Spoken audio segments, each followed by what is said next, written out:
Good afternoon students. आप पिछली video ਦੇ ਵਿੱਚ ਕੀਤਾ ਸੀ beginning of community life.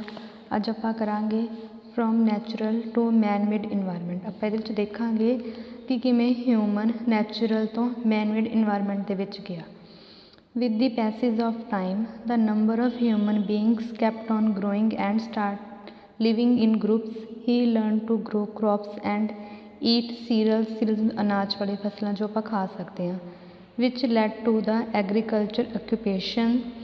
Then an organized and stable community life came in existence. People started living at fixed place and grown crops. At this stage, man started living with families in group on some particular places, with later came to be known as villages. ਉਹ ਕਹਿ ਰਿਹਾ ਕਿ ਜਿਵੇਂ ਜਿਵੇਂ time ਲੰਘਦਾ ਗਿਆ, ਜਿਹੜਾ human ਸੀਗਾ ਉਹਨੇ ਗਰੁੱਪਸ ਦੇ ਵਿੱਚ ਰਹਿਣਾ ਅਤੇ ਕਰੋਪਸ ਨੂੰ ਉਗਾਉਣਾ ਸਟਾਰਟ ਕਰ ਲਿਆ। ਉਹਨੇ ਇਹ ਵੀ ਸਿੱਖ ਲਿਆ ਸੀ ਕਿ ਕਿਹੜੀਆਂ ਫਸਲਾਂ ਨੂੰ ਉਗਾਉਣਾ ਵਾ ਅਤੇ ਕਿਹੜੀਆਂ ਫਸਲਾਂ ਖਾਧੀਆਂ ਜਾ ਸਕਦੀਆਂ ਨੇ। ਇਹਦੇ ਨਾਲ ਫਿਰ ਉਹ ਇੱਕ ਪਰਮਾਨੈਂਟ ਜਗ੍ਹਾ 'ਤੇ ਰਹਿਣ ਲੱਗ ਗਿਆ ਅਤੇ ਫਿਰ ਉੱਥੇ ਉਹਦੀ ਜਿਹੜੀ ਫੈਮਿਲੀ ਸੀਗੀਆਂ ਉਹਨਾਂ ਨੇ ਵੀ ਰਹਿਣਾ ਸਟਾਰਟ ਕਰ ਲਿਆ, ਜੋ ਬਾਅਦ ਵਿੱਚ ਵਿਲੇਜਿਸ ਦੇ ਨਾਮ ਦੇ ਨਾਲ ਜਾਣੀਆਂ ਜਾਣ ਲੱਗੀਆਂ। ਅੱਗੇ ਹੈ after the agriculture based community life came into existence. People daily needs grew more and more. Thus water system began. During this time, invention of wheel enabled people to go from one place to another easily. After the invention of fire, man started eating cooked food slowly and steadily. With the development of human brain, human needs also increased. With the increasing needs of mankind, many other occupations like carpentry, smithy, trade, etc. also developed. All these developments led to many types of groups in the community or society. Thus the society became more larger and organized. ਉਹ ਕਹਿ ਰਿਹਾ ਫਿਰ ਇਸ ਤੋਂ ਬਾਅਦ ਜਿਹੜੀ village life ਸੀਗੀ ਉਹ ਬਣਨੀ ਸਟਾਰਟ ਹੋ ਗਈ।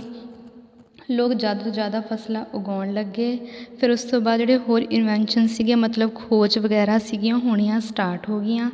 ਜਿਵੇਂ ਜਿਹੜੀ ਵੀਲ ਦੀ ਇਨਵੈਂਸ਼ਨ ਹੋਈ, ਮਤਲਬ ਖੋਜ ਹੋਈ, ਉਹਦੇ ਨਾਲ ਲੋਕਾਂ ਨੂੰ ਇੱਕ ਥਾਂ ਤੋਂ ਦੂਸਰੀ ਥਾਂ 'ਤੇ ਜਾਣਾ ਈਜ਼ੀ ਹੋ ਗਿਆ। ਫਿਰ ਉਸ ਤੋਂ ਬਾਅਦ ਫਾਇਰ ਮਤਲਬ ਅੱਗ ਦੀ ਇਨਵੈਂਸ਼ਨ ਹੋਈ। ਜਿਵੇਂ ਜਿਹੜਾ ਪਹਿਲਾਂ ਵਾਲਾ ਹਿਊਮਨ ਸੀਗਾ ਉਹ ਕੱਚਾ ਮਾਸ ਖਾਂਦਾ ਸੀ, ਫਿਰ ਜਦੋਂ ਉਹਨੇ ਫਾਇਰ ਦੀ ਇਨਵੈਂਸ਼ਨ ਕਰ ਲਈ ਫਿਰ ਉਹਨੇ ਮਾਸ ਨੂੰ ਪਕਾ ਕੇ ਖਾਣਾ ਸਟਾਰਟ ਕਰ ਲਿਆ। ਫਿਰ ਹੌਲੀ ਹੌਲੀ ਉਹਦੀਆਂ ਜਿਵੇਂ ਜਿਵੇਂ ਜਿਹੜੀ ਜ਼ਰੂਰਤਾਂ ਨੇ ਉਹ ਵੱਧਦੀਆਂ ਗਈਆਂ। ਇਹਦੇ ਨਾਲ ਜਿਹੜੇ ਹੋਰ ਆਕਿਊਪੇਸ਼ਨਸ ਮਤਲਬ ਕੰਮ ਨੇ ਉਹ ਵੀ ਡਿਵੈਲਪ ਹੋਣੇ ਸਟਾਰਟ ਹੋ ਗਏ। ਜਿਵੇਂ ਫਿਰ ਉਹਨੇ ਕਾਰਪੈਂਟਰੀ ਦਾ ਕੰਮ ਕਰਨਾ ਸਟਾਰਟ ਕਰ ਲਿਆ, ਫਿਰ ਜਿਵੇਂ ਲੁਹਾਰ ਦਾ ਕੰਮ ਕਰਨਾ ਸਟਾਰਟ ਕਰ ਲਿਆ, ਟਰੇਡ ਮਤਲਬ ਫਿਰ ਉਹਨੇ ਬਿਜ਼ਨਸ ਕਰਨਾ ਸਟਾਰਟ ਕਰ ਲਿਆ। ਇਹਦੇ ਨਾਲ ਜਿਵੇਂ ਜਿਵੇਂ ਉਹਨੇ ਨਵੇਂ ਨਵੇਂ ਕੰਮ ਕਰਨੇ ਸਟਾਰਟ ਕਰ ਲਏ, ਇਹਦੇ ਨਾਲ ਜਿਹੜੀ ਸੁਸਾਇਟੀ ਆ ਉਹ ਵੀ ਹੋਰ ਲਾਰਜ ਮਤਲਬ ਵੱਡੀ ਹੁੰਦੀ। ਫਿਰ ਉਸ ਤੋਂ ਬਾਅਦ ਆ the interdependence of various social groups led to the urbanization ਮਤਲਬ ਸ਼ਹਿਰੀਕਰਨ of society. With increasing needs and free time, many types of skills and crafts were developed. Small scale industry like pottery, dyeing of leather, weaving, carpentry developed. With the passage of time, production of crops increased, thus storage was required.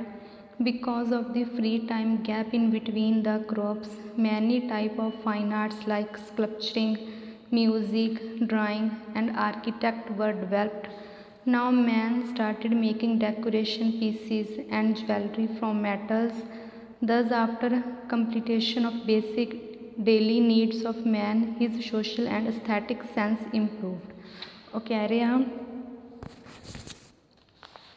ਫਿਰ ਜਿਵੇਂ ਲੋਕਾਂ ਦੀ ਇੱਕ ਦੂਸਰੇ ਜਿਹੜੀ ਇੰਟਰਡਿਪੈਂਡੈਂਸ ਸੀਗੀ ਉਹ ਵੱਧਦੀ ਗਈ ਅਤੇ ਜਿਹੜੀ ਸੁਸਾਇਟੀ ਦਾ ਸ਼ਹਿਰੀਕਰਨ ਮਤਲਬ ਅਰਬਨਾਈਜੇਸ਼ਨ ਆ ਉਹ ਹੋਣੀ ਸਟਾਰਟ ਹੋ ਗਈ। ਜਿਵੇਂ ਜਿਵੇਂ ਲੋਕਾਂ ਦੀਆਂ ਜ਼ਰੂਰਤਾਂ ਵੱਧਦੀਆਂ ਗਈਆਂ, ਜਿਹੜੀ ਲੋਕਾਂ ਦੀਆਂ ਸਕਿੱਲਸ ਸੀਗੀਆਂ ਉਹ ਵੀ ਫਰਦਰ ਡਿਵੈਲਪ ਹੁੰਦੀਆਂ ਗਈਆਂ। ਫਿਰ ਜਿਹੜਾ ਹਿਊਮਨ ਪਹਿਲਾਂ ਐਗਰੀਕਲਚਰ ਕਰਦਾ ਸੀਗਾ ਉਹਨੇ ਐਗਰੀਕਲਚਰ ਦੇ ਨਾਲ ਨਾਲ ਹੋਰ ਵੀ ਬਹੁਤ ਸਾਰੇ ਕੰਮ ਸਿੱਖ ਲਏ। ਜਿਵੇਂ ਉਹਨੇ ਮੂਰਤੀਆਂ ਬਣਾਉਣ ਦਾ ਕੰਮ ਸਿੱਖ ਲਿਆ, ਮਿਊਜ਼ਿਕ ਸਿੱਖ ਲਿਆ, ਡਰਾਇੰਗ ਸਿੱਖ ਲਈ, ਠੀਕ ਹੈ, ਫਿਰ ਡਿਜ਼ਾਇਨਿੰਗ ਵਗੈਰਾ ਸਿੱਖ ਲਈ। ਫਿਰ ਜਿਵੇਂ ਪੀਸਿਸ ਨੂੰ ਡੈਕੋਰੇਟ ਕਰ ਦਿੰਦੇ ਸੀਗੇ ਮੈਟਲਸ ਤੋਂ, ਧਾਤੂ ਤੋਂ ਜਵੈਲਰੀ ਬਣਾਉਣੀ ਸਿੱਖ ਗਈ। ਇਸ ਤਰ੍ਹਾਂ ਜਿਹੜੀਆਂ ਹੋਰ ਫਰਦਰ ਉਹ ਡਿਵੈਲਪਮੈਂਟ ਹੁੰਦੀਆਂ ਗਈਆਂ। ਫਿਰ ਉਸ ਤੋਂ ਬਾਅਦ ਕਹਿ ਰਹੇ ਆ with the development of mankind, population increased and well-organized society was established for administrative purpose. The control of village administration towns came into existence with the industrialization मतलब औद्योगिकरण. The towns developed into cities. Science and technology led to multifarious development of the cities. Human life became more prosperous मतलब खुशहाल and comfortable मतलब आरामदायक. Slowly and steadily people became more comfort loving. ਫਿਰ ਉਹ ਕਹਿ ਰਹੇ ਆ ਕਿ ਜਿਵੇਂ ਜਿਵੇਂ ਪਾਪੂਲੇਸ਼ਨ ਵੱਧਦੀ ਗਈ, ਜਿਹੜੇ ਛੋਟੇ ਛੋਟੇ ਵਿਲੇਜ ਸੀਗੇ ਉਹਨਾਂ ਦੇ ਅੱਗੇ ਟਾਊਨਸ ਕਸਬੇ ਬਣਨੇ ਸਟਾਰਟ ਹੋ ਗਏ. ਫਿਰ ਜਿਹੜੀ ਫਰਦਰ ਅੱਗੇ ਹੋਰ ਇੰਡਸਟਰੀਜ਼ ਬਣਨੀਆਂ ਸਟਾਰਟ ਹੋ ਗਈਆਂ. ਇੰਡਸਟਰੀ ਦੇ ਬਣਨ ਨਾਲ ਜਿਹੜੇ ਟਾਊਨ ਸੀਗੇ ਉਹ ਸਿਟੀਜ਼ ਦੇ ਵਿੱਚ ਕਨਵਰਟ ਹੋਣੇ ਸਟਾਰਟ ਹੋ ਗਏ, ਜਿਹਦੇ ਨਾਲ ਜਿਹੜੀ ਹੋਰ ਸਾਇੰਸ ਅਤੇ ਟੈਕਨੋਲੋਜੀ ਆ ਉਹਦੀ ਡਿਵੈਲਪਮੈਂਟ ਹੋਈ. ਫਿਰ ਜਦੋਂ ਸਾਇੰਸ ਅਤੇ ਟੈਕਨੋਲੋਜੀ ਡਿਵੈਲਪਮੈਂਟ ਹੋਈ, ਜਿਹੜੀ ਹਿਊਮਨ ਦੀ ਲਾਈਫ ਆ ਉਹ ਹੋਰ ਵੀ ਖੁਸ਼ਹਾਲ ਅਤੇ ਆਰਾਮਦਾਇਕ ਹੋ ਗਈ.